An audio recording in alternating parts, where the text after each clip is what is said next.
Hi అండి, అందరికీ నమస్కారం. నేను బాగున్నాను, మీరందరూ బాగున్నారు కదా. ఈరోజు కార్తీక పురాణంలో 13వ అధ్యాయం తెలుసుకుందాం. కన్యాదాన ఫలితం.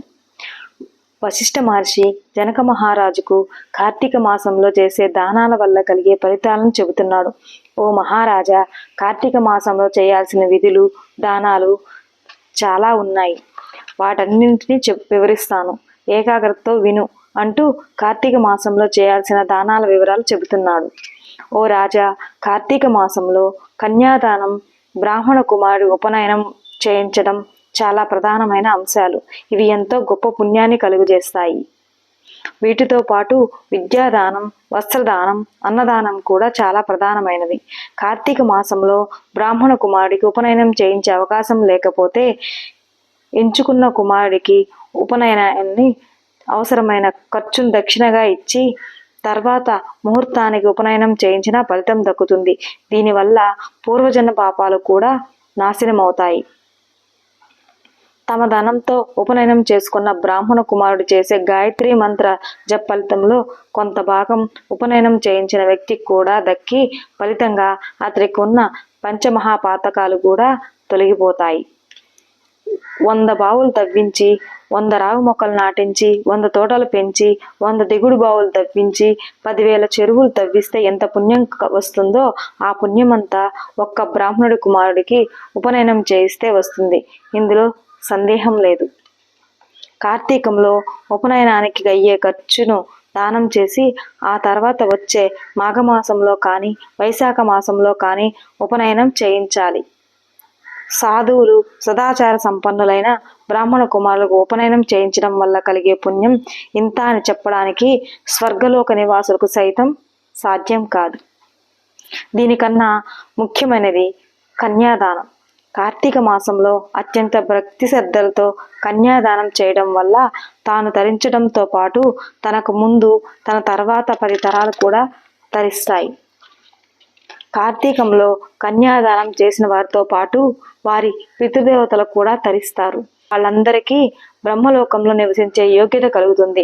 ఇందుకు నిదర్శనం చూపించే కథ ఉంది, విను అంటూ జనక మహారాజుకు వశిష్ఠ మహర్షి కథ చెప్పడం ప్రారంభించాడు. సువీరుడి కథ.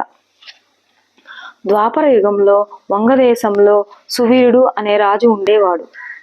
అతడు పరాక్రమవంతుడు, సూర్యుడు. అతడికి రూపవతి అనే భార్య ఉంది. శత్రురాజులతో జరిగిన ఓ యుద్ధంలో సువీరుడు ఓడిపోయి భార్యతో సహా అడవికి చేరుకుంటాడు. అక్కడే నర్మదా నది తీరంలో ఓ పర్ణశాల నిర్మించుకుని భార్యతో సహా జీవిస్తుండేవాడు. కొన్నాళ్లకు రూపవతి ఒక కుమార్తెను ప్రసవిస్తుంది. రాజదంపతులు ఆ బిడ్డను ఎంతో గారాభంగా పెంచుకునేవారు. అడవిలో ఎలాంటి సౌకర్యాలు లేకపోయినా తమకు అందుబాటులో ఉన్న వస్తువులతో ఆమెను ఎంతో అపురూపంగా పెంచుకునేవారు. క్రమంగా ఆమెకు యుక్త వయసు వచ్చింది. చూడగానే ఆకట్టుకునే చక్కటి అందాలతో అరణ్యంలో సంచరిస్తున్న ఆమెను చూసి ఒక మునికుమారుడు ప్రేమించాడు. నేరుగా సువీరుడి దగ్గరికి వెళ్ళి తన వివరాలు చెప్పి అతన్ని కుమార్తెను ఇచ్చి వివాహం చేయమని అడిగాడు. అందుకు సువీరుడు, ఓ మునికుమారుడా, నేను రాజ్యాన్ని పోగొట్టుకుని చాలా భేద స్థితిలో ఉన్నాను అంటూ తన కథంతా చెప్పాడు. నా కష్టాలు పోయేలా కొంత ధనాన్ని ఇస్తే నా కుమార్తెను ఇచ్చి వివాహం చేస్తానంటూ మునికుమారుడికి చెప్పాడు. తాను ధనవంతుడు కాకపోయినా మునికుమారుడు ఆ కన్య మీద మోహాన్ని వదులుకోలేకపోయాడు. ఎలాగైనా సరే ఆమెను వివాహం చేసుకోవాలని నిర్ణయించుకున్నాడు. రాజు అడిగిన ధనం సంపాదించడానికి గాను కుబేరుడు గురించి తపస్సు చేశాడు. కుబేరుడు అతడి తపస్సుకు మెచ్చి ధనపాత్రను వరంగా ఇచ్చాడు. ఆ ధనపాత్రను సూర్యుడికి ఇచ్చాడు మునికుమారుడు. తాను అడిగిన ధనాన్ని తగిన ధనపాత్ర తీసుకురావడంతో సువీరుడు అన్న మాట ప్రకారం కుమార్తెను ఆ మునికుమారుడికి ఇచ్చి వివాహం జరిపించాడు. నూతన దంపతులు ఎంతో అన్యోన్యంగా జీవించసాగారు. కొంతకాలానికి సువీరుడికి మరొక కుమార్తె జన్మించింది. ఈ కుమార్తె కూడా ధనం తీసుకుని వివాహం చేస్తే తాను మరింత ధనవంతుడు కావచ్చుననే కోరిక కలిగింది. రాజుకి కాలం గడుస్తుంది. ఓ రోజున నర్మదా నది తీరంలో స్నానానికి వచ్చిన ఓ మునికుమారుడిని చూస్తాడు. ముఖంలో రాచరిక లక్షణాలు కనిపించడంతో అతడెవరంటూ వివరాలు అడుగుతాడు. అందుకు రాజు తన జీవిత చరిత్ర అంతా వివరిస్తాడు. రాజ్యం కోల్పోయిన కారణంగా నదీ తీరంలో ఆశ్రమం నిర్మించుకుని జీవిస్తున్నట్లు చెప్పాడు. దారిద్ర్యానికి మించిన కష్టం లేదు. పుత్రుని మరణం కన్నా ఏడవాల్సిన అంశం కూడా ఉండదు. భార్యా వియోగం కన్నా గొప్ప సంతాపం కూడా లేదు. నేను ప్రస్తుతం ఈ 3 దుఃఖాలతో జీవిస్తున్నాను. కందమూలాలు ఫలాలు తింటూ అడవిలో జీవిస్తున్నాను. నా మొదటి కుమార్తె ఓ మునికుమారుడికి ఇచ్చి వివాహం చేశాను. అందుకు ప్రతీకగా మునికుమారుడి నుంచి కొంత ధనం తీసుకున్నాను. ఇప్పుడు రెండవ కుమార్తెను కూడా అదే విధంగా ధనం తీసుకుని వివాహం చేద్దామని అనుకుంటున్నాను అంటూ సమాధానం చెప్పాడు రాజు. సువీరుడు చెప్పిన సమాధానం విని ఆశ్చర్యపోతాడు ముని. రాజా, నువ్వు చాలా మూర్ఖుడివి. కన్యను ధనానికి విక్రయించడం మహాపాపం. ఇప్పటికే ఆ తప్పు చేసి పాపాన్ని మూట కట్టుకున్నావు. మళ్ళీ రెండోసారి కూడా అదే పాపం చేయాలని అనుకుంటున్నావు. ఇది నీకు మరింత పాపాన్ని తీసుకువస్తుంది. కాబట్టి నా మాట విను. ఆడపిల్ల నమ్ముకోవటం ద్వారా వచ్చిన సొమ్ముతో జీవించేవాడు మరణించిన తర్వాత అసిపత్రం అనే నరకంలో అనేక బాధలు అనుభవిస్తాడు. అలా సంపాదించిన సొమ్ముతో చేసే దేవ, ఋషి, పితృదేవతార్చనలు ఇలాంటి ఫలితాన్ని ఇవ్వవు. అంతేకాదు, నీ వల్ల నీ పితృదేవతలకు కూడా వారు చేసుకున్న పుణ్యాన్ని పోగొట్టుకున్న వారవుతారు. వారు కూడా నరకాన్ని అనుభవిస్తారు. కన్యను నమ్ముకున్న వాడికి జన్మ జన్మలకు పుత్ర సంతానం కలగకూడదని చెప్పిస్తారు. ఆడపిల్లను నమ్ముకోవడమే జీవితంగా బతికేవారు ఖచ్చితంగా రౌరవ నరకానికి పోతారు. అన్ని రకాల పాపాలకు ఏదో ఒక ప్రాయశ్చిత్తం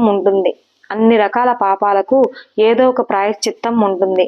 కానీ కన్యాశుల్కం తీసుకోవడం వల్ల వచ్చే పాపానికి ఎటువంటి ప్రాయశ్చిత్తాన్ని ఎటువంటి శాస్త్రంలోనూ చెప్పలేదు. కాబట్టి సువీర మహారాజా, ప్రస్తుతం జరుగుతున్న కార్తీక మాసంలో నీ రెండవ కుమార్తెను యోగ్యుడైన పండితుడికి దానం చెయ్యి. అందువల్ల నువ్వు గంగా మొదలైన అన్ని పుణ్య నదుల్లో స్నానం చేసిన పుణ్య ఫలితాన్ని పొందుతావు. అంతేకాదు, అశ్వమేధం మొదలైన యాగాలు చేసిన పుణ్యం కూడా దక్కుతుంది. మొదటి కుమార్తె నమ్ముకున్న పాపం కూడా తొలగిపోతుంది అని ముని మహారాజుకు అనేక విధాలుగా నచ్చచెప్పాడు. ముని మాటల్ని సూర్యుడు లెక్క చేయలేదు. పుట్టిన తర్వాత మనిషి ఈ శరీరంతో సుఖపడాలి. కంటికి కనిపించిన ధర్మం కోసం ఎందుకు శరీరాన్ని కష్టపెట్టుకోవాలి? ఎందుకు సుఖాల్ని వదులుకోవాలి?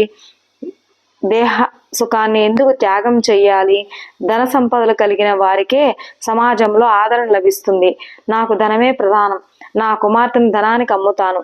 నేను అడిగిన ధనం ఇచ్చిన వారికే నా కుమార్తెను ఇచ్చి వివాహం చేస్తాను. ఇందులో సందేహం లేదు అంటూ నిష్కర్షగా తేల్చెప్పేశాడు. ఆ సమాధానం విన్న ముని ఆశ్చర్యపోతూ అక్కడి నుంచి వెళ్ళిపోయాడు. కొంతకాలానికి సువీరుడు మరణిస్తాడు. వెంటనే ఎంబొట్లు వచ్చి అతడి నరకానికి తీసుకుపోతారు. అక్కడ అసిపత్రం అనే నరక విభాగంలో అతన్ని ఉంచి అనేక విధాలుగా శిక్షలకు గురి చేస్తారు. సువీరుడు పూర్వీకుడైన శృతకీర్తి అనే రాజు చాలా పుణ్యవంతుడు. తన పుణ్యం చేత స్వర్గంలో సుఖాలు అనుభవిస్తుంటాడు. సువీరుడు చేసిన పాపాలకు అతడి పుణ్యం కూడా తొలగిపోయి నరకానికి వెళ్లాల్సిన పరిస్థితి ఏర్పడుతుంది. ఎంబటులు వచ్చి అతడి స్వర్గం నుంచి నరకానికి తీసుకువెళ్తారు. అక్కడ శృతకీర్తి యమధర్మరాజుతో, ధర్మమూర్తి, నేను ఏ ఒక్కరికి అపకారం చేయలేదు. కనీసం అటువంటి ఆలోచన కూడా చేయలేదు. ఎన్నో ధర్మకార్యాలు చేశాను. అయినా నన్నెందుకు నరకాన్ని తీసుకొచ్చారంటూ ప్రశ్నిస్తాడు. యమధర్మరాజు అందుకు సమాధానం చెబుతూ, మహారాజా, నువ్వు పుణ్యాత్ముడివే. నీలో ఎటువంటి దోషం లేదు. కానీ నీ తర్వాత తరానికి చెందిన సువీరుడు తన కుమార్తెను ధనానికి అమ్ముకున్నాడు. ఆ పాపం వల్ల నీ పుణ్యం కూడా నశించి నరకానికి వచ్చావని చెప్తాడు. అయినా నీ మీద గౌరవంతో ఉపాయం చెప్తాను. నువ్వు కొద్ది రోజుల పాటు మానవుడిగా ఉండే అవకాశం కల్పిస్తాను. నువ్వు సువీరుడి భార్య దగ్గరికి వెళ్ళి ఆమె రెండవ కుమార్తెను దానం చేసేలా ప్రోత్సహించు. కన్యాదాన పుణ్యం వల్ల నీకు తిరిగి స్వర్గం లభిస్తుంది. సువీరుడి పాపం కూడా తొలగిపోతుందంటాడు. సరేనంటూ మానవ రూపంలో సువీరుడి భార్య రూపవతి ఉన్న ప్రాంతానికి చేరుకుంటాడు శృతకీర్తి. జరిగిన విషయం అంతా ఆమెకు వివరిస్తాడు. ఆమె కూడా తన భర్త నరకంలో శిక్షలు అనుభవిస్తున్న విషయం తెలుసుకొని ఎంతో బాధపడుతుంది. శృతకీర్తి చెప్పిన విధంగా తన రెండవ కుమారుని దానం చేయడానికి ఒప్పుకుంటుంది. తగిన వరుణ్ణి వెతికి సకల ఆభరణాలతో అలంకరించి శుభముహూర్తంలో రెండవ కుమార్తెను దానం చేస్తుంది రూపవతి. కన్యాదాన ఫలితంగా సూర్యుడు చేసిన పాపాలన్నీ తొలగిపోతాయి. అతని పూర్వీకులు కూడా పాప ఫలితాన్ని అనుభవించే పరిస్థితి నుండి తప్పించుకుంటారు. శృతకీర్తి తిరిగి స్వర్గానికి చేరుకుంటాడు. జనక మహారాజా, కన్యాదానం వల్ల అన్ని పాపాలు నశిస్తాయి, అమితమైన పుణ్యం కలుగుతుంది. కన్యకు సంబంధించిన వివాహ విషయంలో మాట సహాయం చేసిన అనంతమైన పుణ్యం వస్తుంది.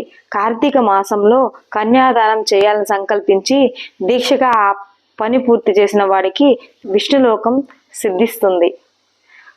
శక్తి కూడా ఉండి కన్యాదానం చేయని వాడు శాశ్వతంగా నరకానికి చేరుకుంటాడు అంటూ వశిష్ఠుడు కన్యాదాన ఫలితాన్ని జనక మహారాజుకు వివరిస్తాడు.